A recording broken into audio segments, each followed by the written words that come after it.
Hello and welcome to Marketing Speak. I'm your host, Stefan Spencer, and today I'm very excited to have Brant Pinvidic with us. Brant is an award-winning film director, a veteran television producer, and the #1 best-selling author of The 3-Minute Rule. He's taken the life, business, and storytelling lessons he's developed during his Hollywood career and used them to become one of the most sought-after C-level sales and presentation coaches, keynote speakers, and top-rated columnists for Forbes. It's so great to have you on the show, Brant. Thanks, man. I really appreciate it. Really fun being here. Yeah, so I love that intro. I should take you on the road with me. That sounds great. Damn, it's almost like I wrote that myself. Yeah, perhaps you did. So let's did. so let's talk about this 3-minute rule. I've heard of the 5-second rule from Mel Robbins. I've heard of all these different old rules. Okay, so what is the 3-minute rule, and why should our listener care about this? So the 3-minute rule pretty plainly states that everything about your business, product, or service has to be conveyed clearly, concisely, and accurately in 3 minutes or less. And in those first 3 minutes, you have to capture your audience's attention. You have to maintain their focus. And more importantly, you have to create engagement. Now, it's more about the actual process of the way human beings make decisions and whether we're motivated to approach. It's called approach motivation. It's a very scientific study that basically says, why are people driven to attach to brands or listen to stories or whatever it is. And the 3-minute rule is sort of a science based on some science and how we used to do it in Hollywood when we were creating scenes of the optimum time you can capture someone's attention, feed them very valuable information so they make a decision that's favorable to you. So it's not an elevator pitch. It's not about condensing your ideas super simple, which is, of course, one of the biggest things. It is about putting the right information in the right order, in the right way, so that people follow your story and want to be involved. And that's how you convert more, and that's how marketing works better. In today's hypersensitive audience, it's wildly important. Yeah, so can you give us an example of a situation where you had, let's say, a client who had failed that 3-minute rule, and then you worked with them and they completely transformed and got all sorts of success? Yeah, I mean, I'll give you a great example. So I worked, these guys approached me. They wanted me to work with their company. They were some technology company with batteries and electric vehicle stuff they were talking about and processing. And when he explained it to me, I was like, yeah, I'm not interested in that at all. I have no idea what that is. And I looked at the company, and it was tiny. And they were having a hard time raising money, and they're a publicly traded company out of Canada, a little small cap, maybe $11 million market cap, just struggling. And he called me one day and he says, listen, I know you're not interested. It's not the size of the scope, but we just got a new CEO, and I'd love you to meet with her, just talk to her, see if you understand, if that influences you any. And I was still very hesitant, but when he said, she was the former CEO of GE Small Industrial Motors, and she left her job to move to Calgary, Alberta, and run this little company and move her family there. And I was like, whoa, that does not make any sense at all. There's got to be something going on. So I still, after 5 conversations, had no idea what this company did or the potential, right? And I talked to her on the phone, and the very first question I said is like, why would you take this job? It doesn't make any sense. And she's like, well, do you know anything about electric motors? And I said, no. And she says, well, I do. And I had no choice. I had to take this job. So she started to explain the technology, and it's very dense. Like, it's a dense thing. So I finally sort of understood what the company did. And I could see their presentations and their pitches. And it was obviously something so powerful that it got the CEO of one of the most powerful organizations. She had one of the top jobs in all of electric motors in the industry, to leave that job to move to Calgary, Alberta, to run a company nobody's heard of. So the technology was something very, very valuable and super inspiring. And yet nobody could see that. Nobody understood that. And they would pitch it and they would explain it, and they would run into a brick wall because not everybody understands electric motors the way she does. And so when I finally unpacked that for them, I said, well, let's put this together in a way that people can actually understand. And so we restructured it and put it through the 3-minute rule piece as I started working with them. And it became this X-Row Technologies, the company, makes electric vehicle controllers. The controller becomes the brains of the electric vehicle and tells the motors how to behave. And just that sentence alone, because it's taken me 20 years to learn how to say things in 3 minutes, but made people understand, oh, you make electric controllers. Yeah. We make controllers for electric vehicles. Like, it's like, oh, I get it. And it's like, then it was like, we use coil switching technology that tells the motor how to behave in real time and acts as an electric gearbox inside the motor. So now people are understanding, like, oh, what this company does. Your electric vehicle can go farther on the same charge.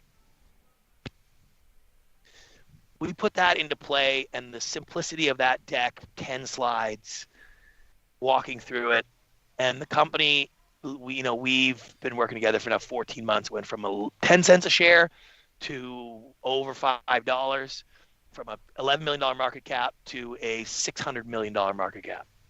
And I didn't do anything to the company. Like, I did nothing, right? Like, I didn't change the technology. I didn't reinvent anything. I didn't hire people. I didn't do any of that. All I did was help them tell their story effectively and efficiently and to the right people. And when that happens, the ball starts rolling. If you think of any of the companies that you know, there's a story behind them. And when you understand the story, you are interested or not, depending on the relevance. And that what helped this company explode, because it was like, oh, I understand what this company does now.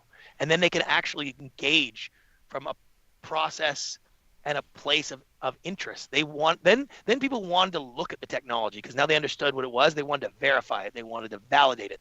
They wanted to see how it could work in their vehicles, and that was a game changer, because I was able to contact other manufacturers and large automotive companies and explain what it was, so that they were like, okay, well, if you can do what you say, we're interested. Show me the data. Like, let's do a test bench or whatever. And so that's sort of been repeated over and over again. In the book, I have a lot of really good examples, and a lot of science guys and technology guys they inherently believe their information is so complicated. And it's like, yeah, I hear that every single time. The more complicated your business is, the more simplified you need to start out with your information. Yeah, that makes total sense. And that reminds me of the adage, facts tell, stories sell.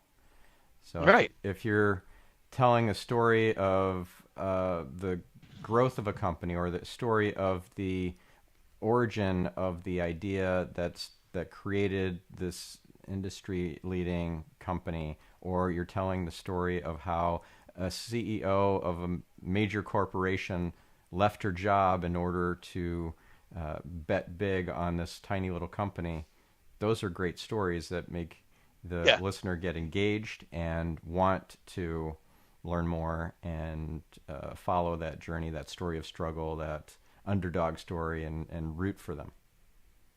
Yeah. It's been a really fun run, leaving the day-to-day of television into this world. I meet so many interesting people. I get to see so much, like, undiscovered awesomeness, and I see that pain in these CEOs' face, where they know they have something that's great and people would want, but they just can't quite get people to understand it the way they do.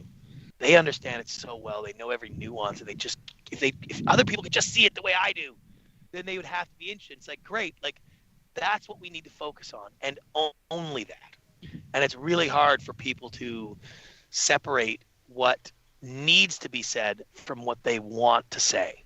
Right. And the art of this is knowing what needs to be said, and knowing that it's not everything you want to say. I know you want to say everything. I get it. Everybody wants to do that, but that's not the way it works.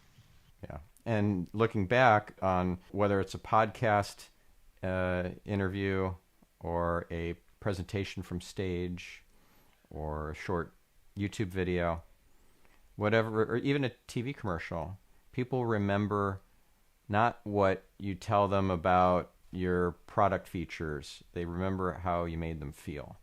And Yeah. I think that applies across the board. And I know you give training on and coaching on giving great sales presentations, and on transforming your brand messaging and all that sort of stuff. And Yeah. every department in the company needs to understand that they're creating a feeling in the prospect or the whoever it is that they're trying to reach.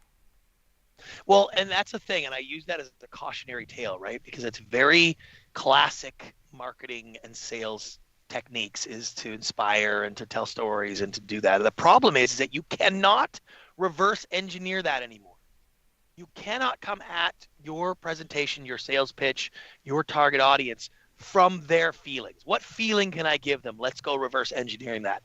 The problem in today's world is your audience will smell that coming a mile away. And nobody wants that. Nobody wants to be sold anymore. I am tired of the marketing and the clickbaits and the click funnels and the overpromising. I don't want to deal with that anymore. You know what I want? I just want the facts. I just want to know, what do you do? How does it work? Am I interested? That's it. I don't want your neurolinguistic programming. I don't want you to use my name in a sentence over and over again. I don't want any of your tricks. What I want is I just want to know what it is and how it works. And I'll make the decision if I'm interested. And I will develop the feeling for it if I'm interested.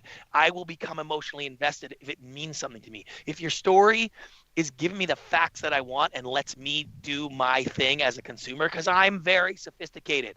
That's the way you're dealing with this now. I'm sophisticated and I'm skeptical. And if you treat me like I'm not, I will reject you before you even start. You won't even get the rest of your sentence out, and I'll be like, I don't like this guy.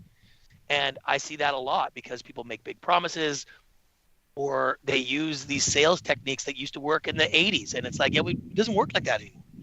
Like, this is a very hypersensitive audience.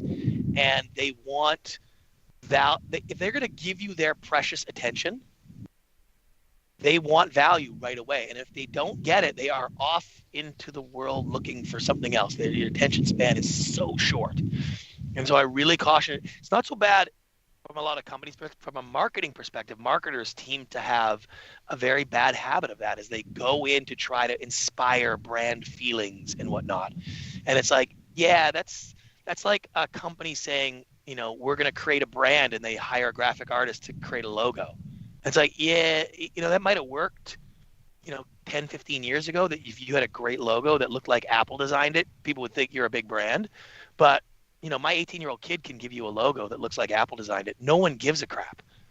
Like, that's not going to work. And the same thing with, like, trying to tell story or trying to inspire feeling or trying to create that artificially, or as you want to create that as the end goal and you go into it, you will fail. And that's why people struggle so hard with marketing right now, and to get attention and to find people and things don't work, is because you're going about it the wrong way. You were trying to, in essence, manipulate your audience's results, and you're not doing it with the facts, and you're not doing it with the product itself and what really it represents for them. You are trying to force feed it to them, and they're resistant to that right now. Mm.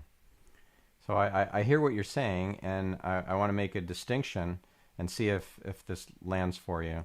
So if you're trying to manipulate the consumer or the prospect, trying to get them to feel a certain feeling and reverse engineer a story or some sort of process that will get them to that desired end state, you're going to fail because people will smell that a mile away.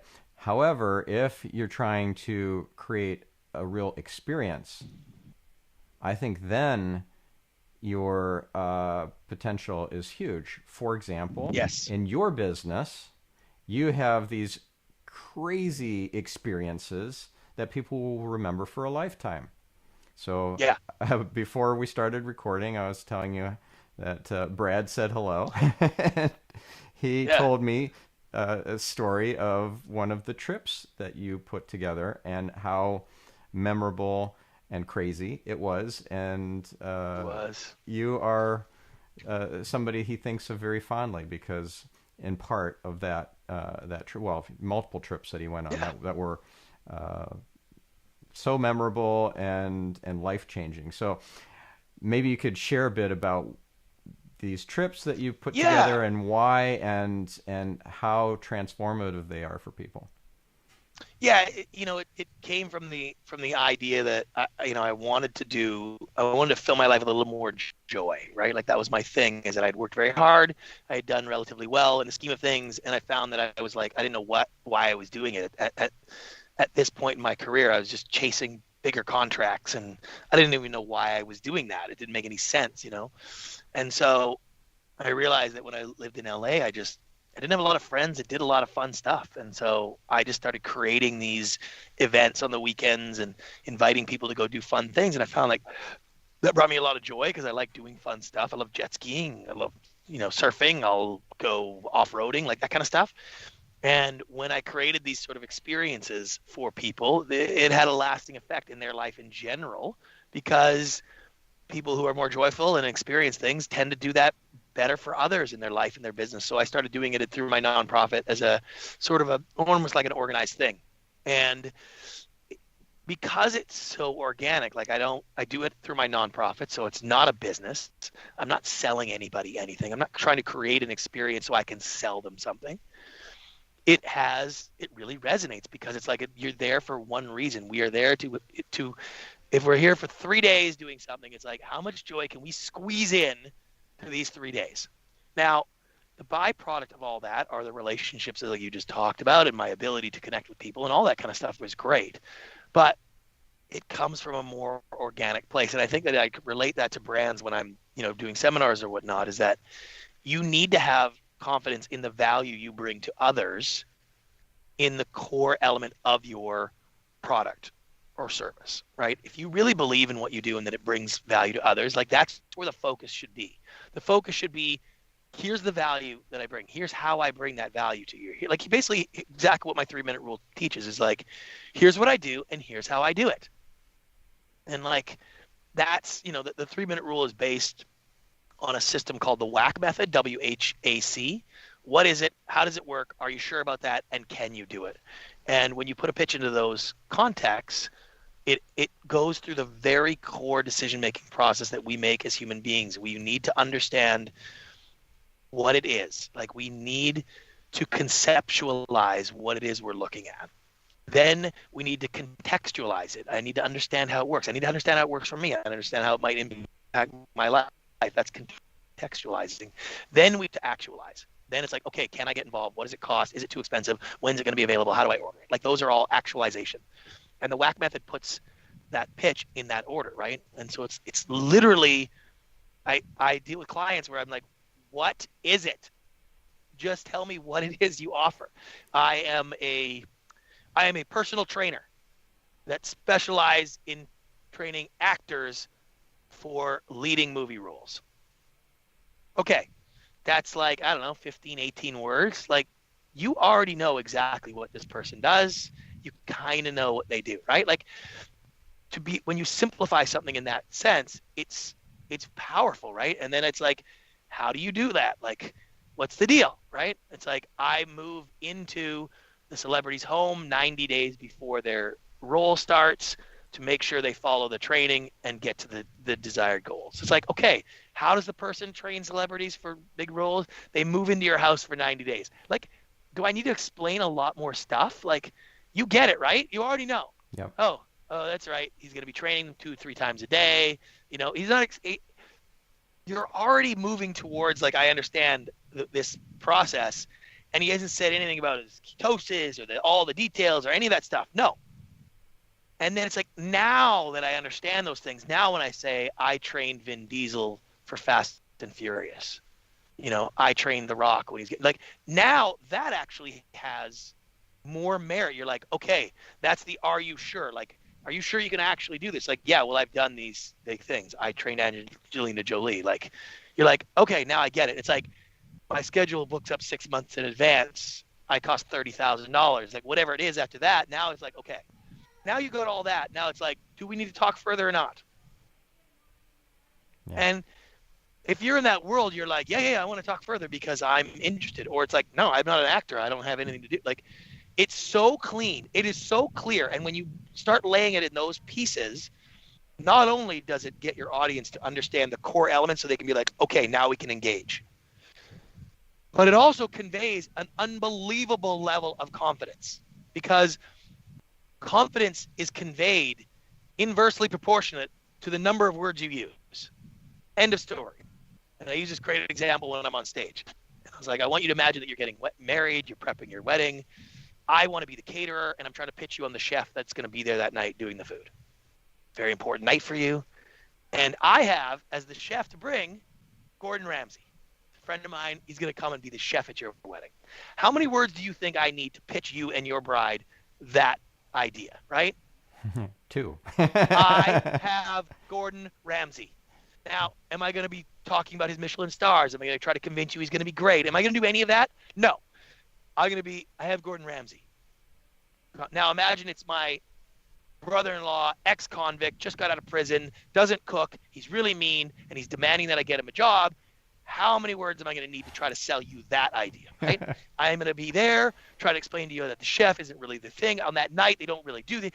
Anybody can do it. I want you to get it. Like, I would be trying to sell you with as many words as possible. And you instinctively, in today's world, you'd smell that, and you'd be like, not only do I feel sold, but I know that this person doesn't have real confidence in what he's selling because he is talking and more words and more words. And it instinctively, people understand that means you are not confident in the value. The more confident in your value, the less words you use. And it's a scale that you can see. And that's at its essence, that's what the 3-minute rule helps you understand, is that you can get more, you can say less and get more out of your pitches and presentations by doing that. Yeah. That reminds me of something I learned a while back. When you look at let's say an email exchange or a text message exchange between two people, the person who uses the fewer words is the one in the power position. That's right. Yeah. It's always like that. And I see it every day. I get submissions every day, and so many people start their presentations or start their pitches with information that has no relevance to anything. They want to talk about the market size, or what is changing in the world today, or or the feeling that you should have with the product. Like, it's like it means nothing. Can you just tell me in a sentence or two what you do? Like, if you can't do that and be like, that's what I do, X-Row, we make controllers for electric vehicles. It's like, okay. And like, they use switching technology, so you get far more range out of the same charge on an electric vehicle. It's like, oh, wow, okay. Your brain goes, how do you do that? Like, okay, then we talk about how you do that. Then once your brain understands that, it's like, you naturally want to be like, okay, well, that's really cool, but like, is that real? Like, you instinctively want to verify it, check a box that this isn't just hype. So it's like, is that real? It's like, oh yeah, we did it with this company, or we do it with this company, or here's our patent, or whatever that is that validates it. Now it's like, I check those boxes. Now you're kind of like, okay, I want to know, can I get it? Is it real for me? How do I actuate this? Like, am I interested? What does it cost? How long does it take? Like, the natural process of human decision making is just it's so clean and so simple. And on stage, I'll ask people, like, I want you to picture the car you drive, and I want you to explain to yourself in your mind, your eyes closed, why you bought that car. Why do you drive that car? Like, what's the first thing you say? Go deep, then ask why that's important. And you realize that, one of the largest purchases in your life, you explain 3 sentences, 4 sentences that like are so simple, no big adjective, nothing, no descriptors, nothing. It's just simplicity. Why? Well, it's because that's the way we process information, And I always say, like, ask when you're making your pitch, how does the person you're pitching, how are they going to explain it to their wife or husband when they ask, like, what did you do today? Or like, why did you buy that? Or why are you interested? Like, are they going to go into your 9-minute pitch? No. They're going to give a few sentences. This is why I'm interested, or this is what it is. This is how it works. And you want to mimic that as best as you possibly can. Yeah. Now, comparing whack with, let's say, spin. So the whack method was spin selling, or some other system like spin stands for what? Situation and the rest purpose of it. And yeah. So a lot of people say, well, this is a great method. This is a great acronym. And how does that hold up to whack? I mean, listen, if I had a time machine and I could go back into the late 90s, it'd be brilliant. It's a great system. But today, people know it. They recognize it. They're just like, they tune out, like they just tune out. And you can overpower them if you've got great information, even if your pitch is terrible. Like I've had lots of that where companies are successful and they have terrible pitches because their product's so damn great. Or it's a captive audience. I worked with Harley Davidson. It's like, it's a Harley Davidson. I don't know what to tell you. Like, people want them. They show up at the store wanting it. And like for me, it was like trying to explain to them that the consumer knows more about the models than the sales guy. Like that's not why people are there. Like you don't need to sell that, right? So even if you have terrible sales guys working there, who cares? It doesn't matter, right? So maybe your product's so genius you don't need a great sales system, and you can do any of the crap that that tells people you're trying to sell them, and they'll still buy it. If that's what you want to be when you make the pitch, you go on and do that. But for the rest of us, it's like I don't want my audience sour before I get to the valuable information. I want them to come along for the journey, and to do that, you just got to be aware that if you paint the situation, if you start with the problem, right? Did you know that if you could try this, have you ever tried sharks? Have you ever tried to do this and can't find it? Well, welcome to, like just you're giggling because that's exactly the way you think. You're like, oh boy, so it's and it's like what people think if you start with the problem and then offer the solution, it's like I got to go back in my mind and rethink of the problem again, right? Because you've stated the problem. I don't know where we're going yet. And then when you state the situation, now I got to put it together. And the way I would teach it is in reverse. I start with what my product does and how it works. And your audience will automatically go to where the problem is and how it solves it. And if you don't think that's more powerful, then you don't get it. Your audience finding their way through with you as you go is more powerful because most times the audience actually comes up with things faster and they get more excited and they see the potential of what you can do before you say it, which is really what you want. You do not want to tell your audience the potential or the size or the scope of the market or where you can go because they won't believe you. They will be skeptical. And if you're pitching somebody who can't put those things together, that person is not a buyer anyways. So you want them extrapolating the trend and seeing the huge potential future. That's right. I mean, duh.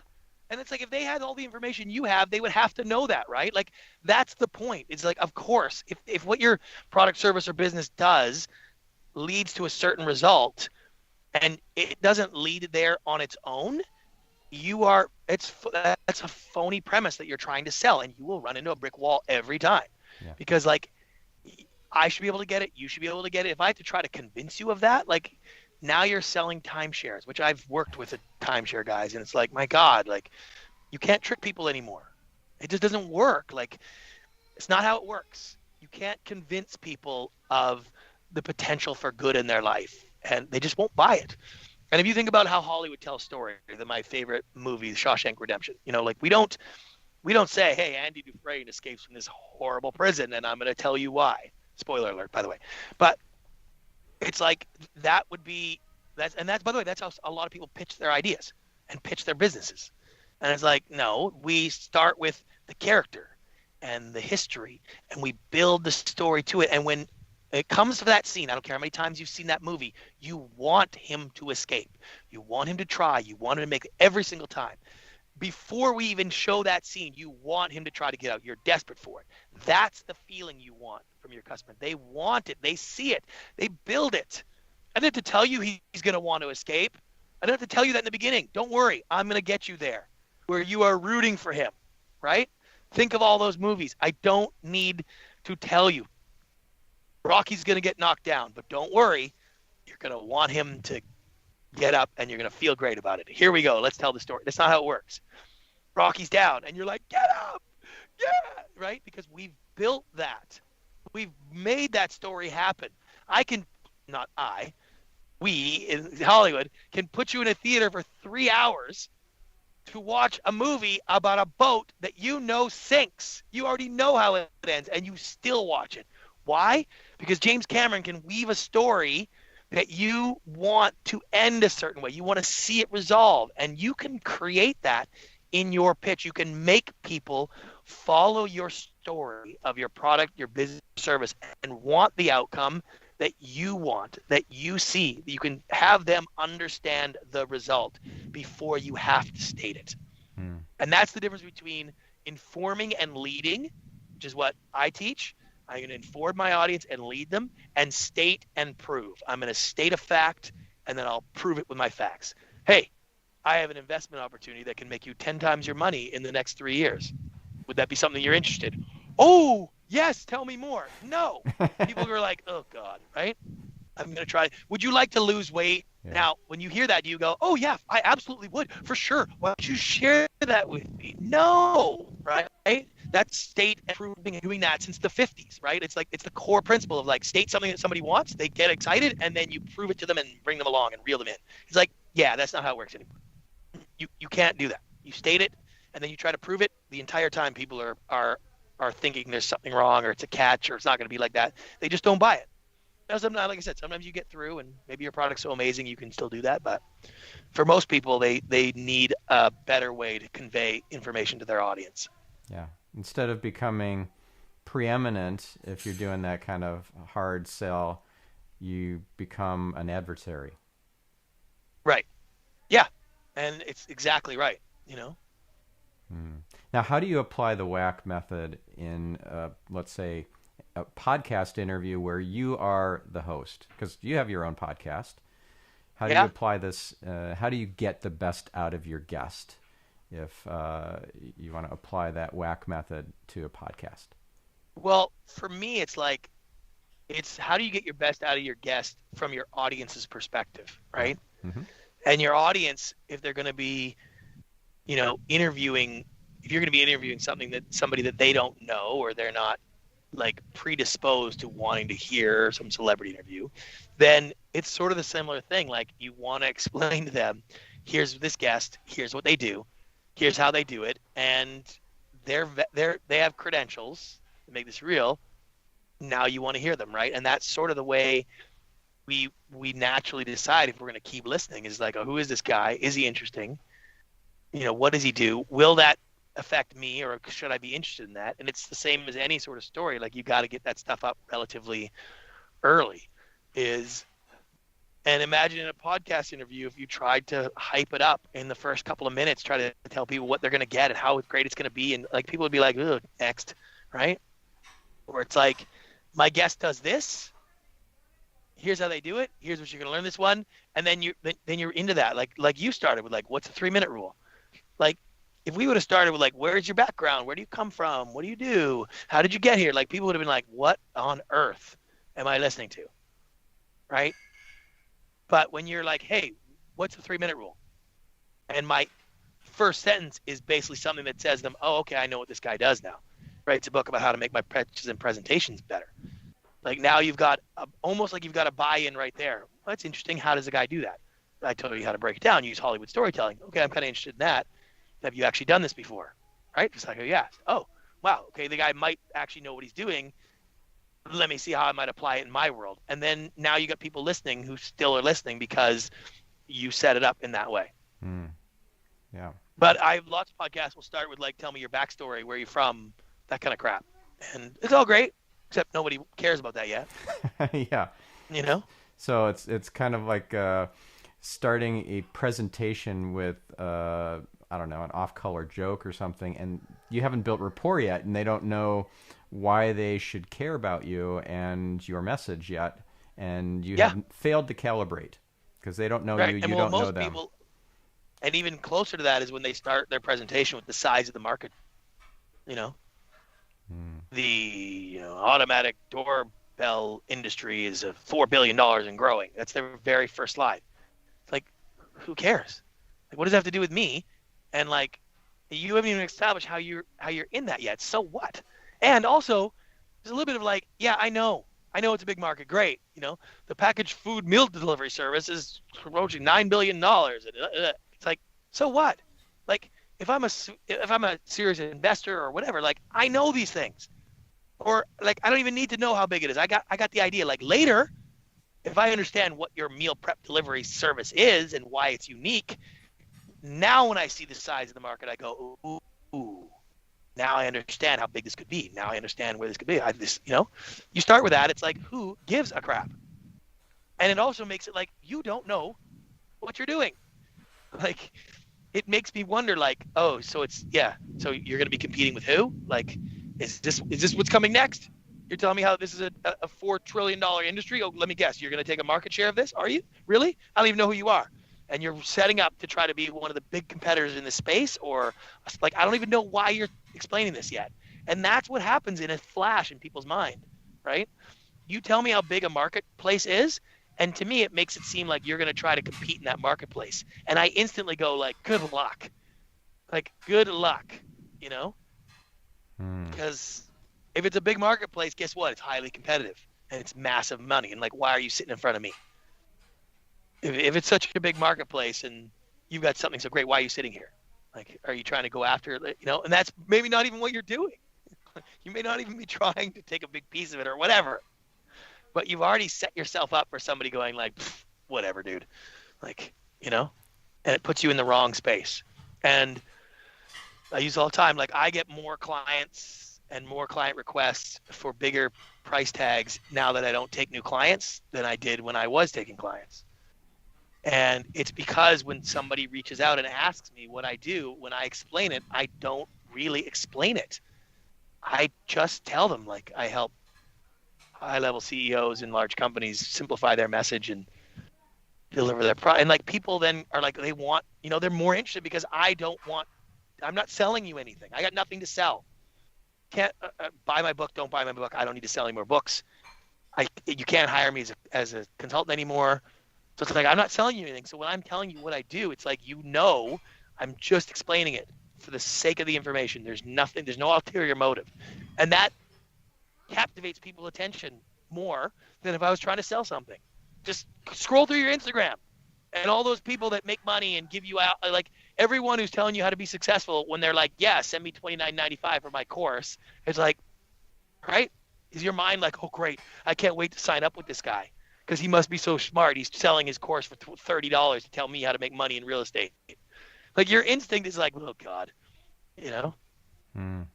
Yeah. So And if you can mimic that in your marketing and your pitch, you can mimic the strength of, I have something great. I'm going to tell you about it. You're going to be interested because it's great. I don't need to tell you how great it is. I just need to tell you what it is. You'll figure out that it's great.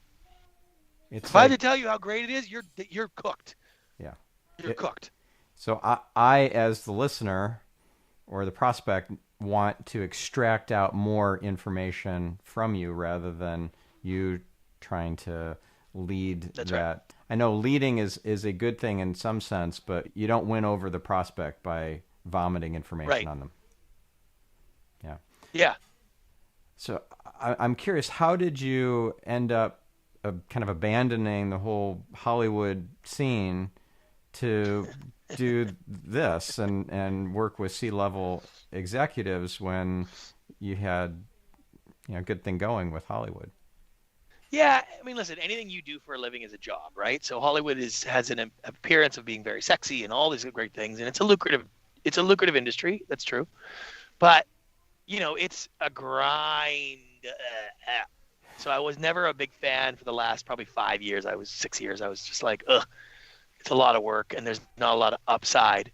And an investment banker saw me at a bar one night. We were, you know, I had family there, and I was pitching them ideas of shows that hadn't sold because I had a bad day that day, and one of the networks had passed on a bunch of stuff. And I was like, "Here's the show idea," and they were like, "Oh my God, that's the greatest idea I've ever heard." And I was like, "I know, wait to hear this one." So I was pitching some TV ideas that weren't selling, and I was feeling my ego was swelling up from that. And this guy came over, and he's an investment banker, and he says, "Hey, can you teach my clients to do what you do?" And I said, "No, I can't teach you how to sell reality." She says, "No, I want you to teach my clients how to pitch their idea without putting people to sleep." And I was like, I don't know. I never thought about that. And he's an investment banker. He runs these conferences, and basically it's a lot of small cap public companies that come and pitch for investment. They pitch their ideas to rooms full of investors. And we happened to be, I happened to be in Florida one week, and he happened to be at a conference in Florida. So he invited me over. So I went there, and I sat in on an oil and gas presentation. It was the worst thing I've ever seen. I hadn't seen a pitch outside of television for so long. I had no idea that this is $1 billion company. And I was like, oh my God, like it was 29 minutes of torture. And I talked to the guy, and I said, hey, will you let me rearrange a couple of slides, and I asked a few questions, and he was presenting like 8 or 9 times during the next 3 or 4 days, and so I worked with him a couple of times and on the phone, and I redid his thing, and I just basically looked at it like I would do a television show. How would I explain this to the network, right? And it changed the way that pitch went for that day, and he started to get questions, and people were engaged, and things were going well, and he called me and said, hey, I need to work with you. You need to redo my pitch from scratch. And I was like, I have a job. Like, but he flew out to LA on the weekend. I sat with him. We redid the entire thing. And about 2 weeks later, he left this message on my phone. And he said, I can't thank you enough. You have changed my life. I used to hate going on the road. I used to hate doing this. And now I love it. We've completed our round. My wife thinks you put something in my drink. I'll never forget what you've done for me. And I was like, what the hell? Like, no network president had ever said anything like that to me. And my ego was like, I would like some more of this. Like, this is good. And so I make the joke, if you want to be friends with investment bankers, just make them some money. And, I completed that round completed, and they were struggling with him. They got paid. So they were like, we have somebody else you should talk to. And so I just started doing that. And I found that it was more rewarding, more fun, more engaging, and more creative than television was. And so eventually I was just like, I don't want to do the day-to-day of TV anymore. Like, I'm not interested in it. And so I decided to write the book, and then, and so now I'll direct a movie once a year. I'll do some fun stuff in Hollywood. But for the most part, this is what I love doing that. I just love it. Yeah. Well, that comes through. Have you ever worked with folks who have pitched the sharks on Shark Tank? Many times. Yeah, I've done it a few times. Listen, because I know the industry very well. It's not what you see on TV. It doesn't work like that. Those pitches, ironically, it's about 3 minutes that it takes, that entire section as they pitch it. But that is a highly produced moment, right? And so again, it's like I have to tell people how to get the core of the information out, but then they still have to make good television. So they need reactions, they need reaction shots, they need structured. But you sort of see it when they pitch the sharks. It's like, here's the product, here's how it works, try it out, and then the shark's like, okay, now let's talk details, right? Now it's like, what are your sales? That never comes up front, right? Because it's not relevant yet. Let me know what you do. So yeah. Is there a favorite pitch from Shark Tank that really stands out for you that wasn't a client of yours? I like the guy who did the wine bottle. I don't know if you saw that, where it's like they put the balloon in the wine bottle. It was one of the best ones. No, I haven't seen that one. Yeah, it's like single serving wine bottle thing that sealed the wine, and it was really well. And it was just one of these pitches where it was just like, yeah, here's what I do. And it's like, there you go. And everybody's like, oh, and it was kind of neat. So I tend to like those simple ones where the product's like, just let me show it to you, and then we can talk numbers, because I don't need to sell you on it, because you're going to try it or see it. Yeah. And that fits my narrative really well. Yeah. Yeah. Yeah. Listen, that's the easy side of it. It's most of my clients, a good portion of my clients are service-based, because then it's a little more nebulous, right? If you got a product, the product doesn't work, you're buggered. You got a product and it's really great, then it's a little bit easier for me, because I can just be like, I know how to get it to explain to people. I had a client who was really interesting, wonderful, beautiful woman, just family, and I just loved her. She was so awesome. And she was struggling because she made this, I don't know how to explain it where I don't give the core pitch so easily. That's one of the things too, is when I try to explain how bad it was before to how it is now, I can't even think how to pitch it badly. So I can give you the example of it. But basically, women have a drawer where they stuff all their bras and lingerie, right? It gets crushed and crimped and whatever. And so she invented this it's called Hanging Secrets, and it hangs on the back of a door, and it displays your lingerie and keeps them protected, right?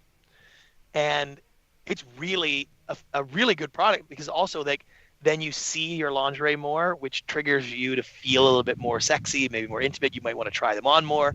And it was really interesting, because it was like, you know what?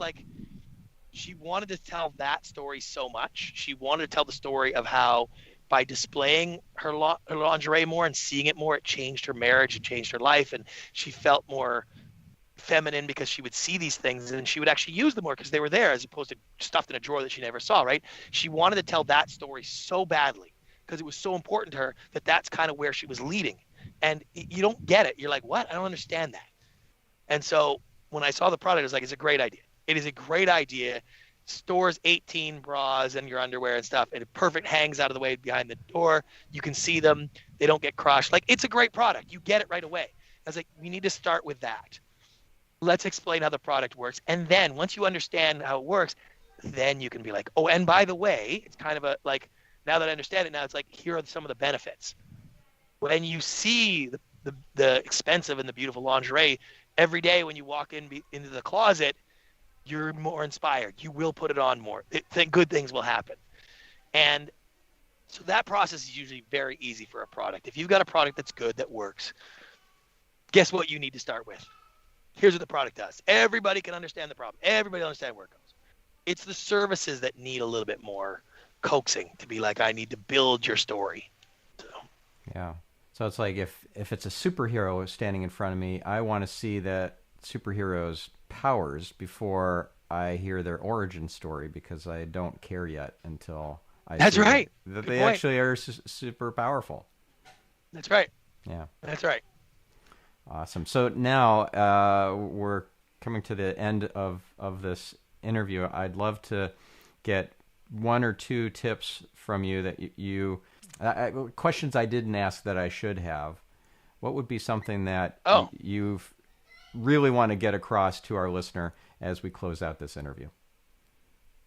You know, I think the main thing is the biggest thing that will help you of all is to say less. Focus on how few words you can use to convey your message. If I had to pick one exercise that somebody can do right now at home, I would tell them to tweet their business pitch in the original 147 or 139 characters, not the new bloated version, but the real, it's like 6 sentences or whatever it is. That is an incredible exercise because you cannot believe how much information you can convey when you have to put it in this box. And if you watch TikTok and you see how these teenagers can convey a story in 1 minute, 1 minute's all they get. And the amount of information they can cram in there, and they're cutting their videos and it still comes through. It's amazing. And I think that's the key. And I use this example is that, you know, in the turn of the century, Niagara Falls actually froze. Very freak occurrence. And this raging, crashing, roaring falls, water smashing the rocks below, froze solid, 3 a.m.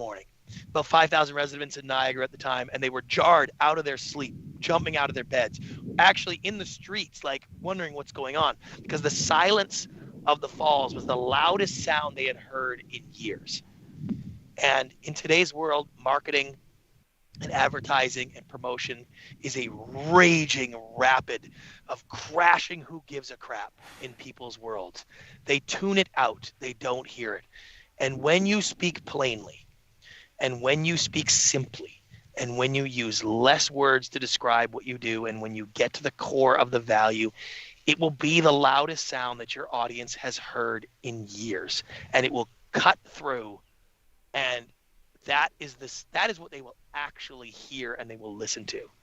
And it's hard to do because we're also personally connected to our information. And I'll give you a quick story.